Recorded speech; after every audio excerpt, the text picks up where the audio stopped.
ക്ഷീണവും ഊർജ്ജക്കുറവും തോന്നുന്നുണ്ടോ? ഇനിയൊരു കാപ്പി കുടിക്കണ്ട.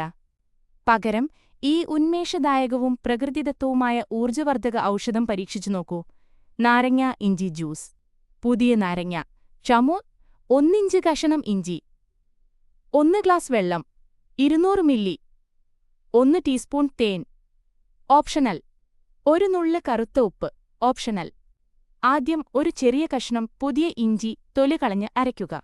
ഇഞ്ചി രക്തചംക്രമണവും ദഹനവും മെച്ചപ്പെടുത്തുന്നു. പ്രകൃതിദത്ത ഊർജ്ജത്തിന് ഇത് വളരെ നല്ലതാണ്. അടുത്തതായി ഒരു നാരങ്ങയുടെ നീര് പിഴിഞ്ഞെടുക്കുക. ഇതിൽ വിറ്റാമിൻ സി അടങ്ങിയിട്ടുണ്ട്. ഇത് ക്ഷീണത്തെ ചെറുക്കാനും നിങ്ങളുടെ രോഗപ്രതിരോധശേഷി ശക്തിപ്പെടുത്താനും സഹായിക്കുന്നു. ഒരു ഗ്ലാസ് ചെറുചൂടുള്ള വെള്ളത്തിലോ മുറിയിലെ താപനിലയിലോ നാരങ്ങാനീരും വറ്റലിഞ്ചിയും ചേർത്ത് നന്നായി ഇളക്കുക. രുചി ബാലൻസ് ചെയ്യണോ? 1 ടീസ്പൂൺ തേനും 1 നുള്ള് കറുത്ത ഉപ്പും ചേർക്കുക. അത്രയുള്ളൂ. വെറും 2 മിനിറ്റിനുള്ളിൽ നിങ്ങളുടെ ഊർജ്ജസ്വലമായ നാരങ്ങ ഇഞ്ചി